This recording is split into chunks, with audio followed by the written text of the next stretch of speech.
বাংলা ভিউর ইসলামিক আয়োজন ইসলাম ও জীবন এ পর্বে আপনাদেরকে সাদর আমন্ত্রণ জানাচ্ছি। আজকে যে বিষয়টি আলোচনা করা হবে সেটা হচ্ছে ফজরের নামাজের 10 পুরস্কার। ইসলামের 5টি স্তম্ভের মধ্যে নামাজ হচ্ছে অন্যতম। নামাজকে বলা হয়েছে বেহেশতের চাবি।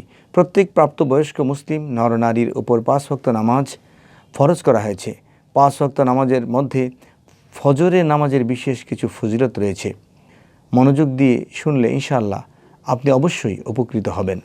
প্রথম ফজিলত হচ্ছে আল্লাহর জিম্মায় চলে যাওয়া। রাসূল সাল্লাল্লাহু আলাইহি সাল্লাম বলেছেন, যে ব্যক্তি ফজরের নামাজ আদায় করলো সে মহান আল্লাহ তাআলার রক্ষণাবেক্ষণের অন্তর্ভুক্ত হয়ে গেল। মুসলিম শরীফ হাদিস নং 1379। 2. জাহান্নাম থেকে মুক্তি। বিখ্যাত তাবেঈ আবু বকর উমারা তার পিতা রুয়াইবাহ থেকে বর্ণনা করেন, আমি রাসূল সাল্লাল্লাহু আলাইহি ওয়াসাল্লামকে বলতে শুনেছি, এমন কোনো ব্যক্তি জাহান্নামে যাবে না সূর্যাস্তের আগে অর্থাৎ ফজর ও আসরের নামাজ আদায় করে। মুসলিম হাদিস নং 1322। কিয়ামতের দিন পরিপূর্ণ নূরের সংবাদ। বিখ্যাত সাহাবী হযরত আনাস রাদিয়াল্লাহু তাআলা বলেন, রাসূল সাল্লাল্লাহু আলাইহি ওয়াসাল্লাম বলেছেন, রাতের অন্ধকারে মসজিদগুলোতে যাতায়াতকারীদের কিয়ামতের দিনের পরিপূর্ণ নূরের সুসংবাদ দাও। ইবনে মাজাহ হাদিস নম্বর 781। অর্ধ রজনী ইবাদতের সওয়াব। রাসূল সাল্লাল্লাহু আলাইহি ওয়াসাল্লাম বলেছেন, যে ব্যক্তি জামাতের সঙ্গে ঈশার নামাজ আদায় করলো সে যেন অর্ধেক রাত পর্যন্ত নফল নামাজ আদায় করলো, আর যে ব্যক্তি ফজরের নামাজ জামাতের সঙ্গে আদায় করলো সে যেন সারা রাত জেগে নামাজ আদায় করলো। মুসলিম শরীফ হাদিস নং 1377।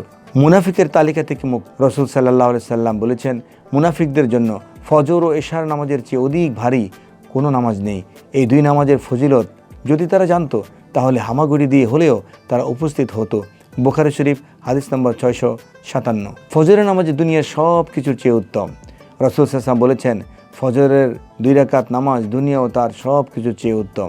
মুসলিম শরীফ হাদিস নম্বর 1573। ফেরেশতাদের সাক্ষাৎ। ফজরের সময় ফেরেশতাদের পালাবদল হয়, আর এই সময় বান্দা যা কিছু করে ফেরেশতারা আল্লাহর কাছে তা পেশ করে। এক হাদিসে আল্লাহ রাসূল সাল্লাল্লাহু আলাইহি ওয়াসাল্লাম বিষয়টি চমৎকারভাবে তুলে ধরেছেন। ফেরেশতারা পালাবদল করে তোমাদের মাঝে আগমন করেন, একদল দিনে একদল রাতে। আসর ও ফজরের সালাতে উভয় দল একত্র হন। অতঃপর তোমাদের মাঝে রাত যাপনকারী দলটি উঠে যান উপরের দিকে। তখন তাদের প্রতিপালক তাদের জিজ্ঞেস করেন, আমার বান্দাদের কোন অবস্থায় রেখে এলে, অথচ তিনি তাদের ব্যাপারে সর্বাধিক অবগত আছেন। জবাবে তারা বলেন, আমরা তাদের নামাজে রেখে এসেছি, আর আমরা যখন তাদের কাছে গিয়েছিলাম তখন তারা নামাজরত ছিলেন। বুখারী শরীফ হাদিস নম্বর 555। কিয়ামতের দিন আল্লাহর সাক্ষাৎ। জারির ইবনে আব্দুল্লাহ রাদিয়াল্লাহু তাআলা আনহু বর্ণনা করেন, একবার আমরা নবী করিম সাল্লাল্লাহু আলাইহি সাল্লামের কাছে উপস্থিত ছিলাম। তিনি রাতে পূর্ণিমার চাঁদের দিকে তাকিয়ে বলেন, ওই চাঁদকে তোমরা যেমন দেখছো ঠিক তেমনি অচিরেই তোমাদের প্রতিপালককে তোমরা দেখতে পাবে। তাকে দেখতে তোমরা কোনো ভিড়ের সম্মুখীন হবে না।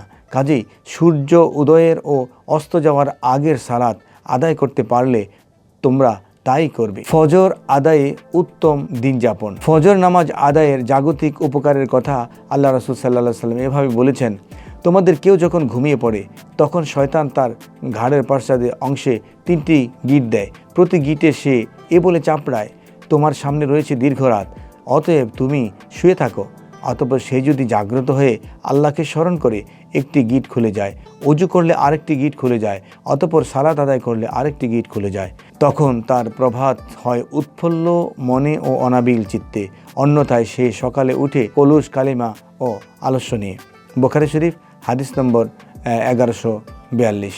আমরা যে ফজিলতগুলো শুনলাম, ফজরের নামাজ আদায় করলে যে ফজিলতগুলো পাওয়া যায়, আমরা প্রত্যেকে যদি এই ফজরের নামাজের প্রতি আন্তরিক হই, যত্নবান হই এবং যথারীতি জামাতের সাথে নামাজ আদায় করি, তাহলে আমরা উপরোক্ত ফজিলতগুলো আমরা লাভ করতে পারবো। উপরোক্ত আল্লাহ সুবহানাহু ওয়া তাআলা যতটুকু চান ততটুকু আমরা লাভ করতে পারবো। আল্লাহ তাআলা আমাদের সকলকে ফজরের নামাজের প্রতি আন্তরিক হওয়ার, যত্নবান হওয়ার তৌফিক দান করুন। আমিন।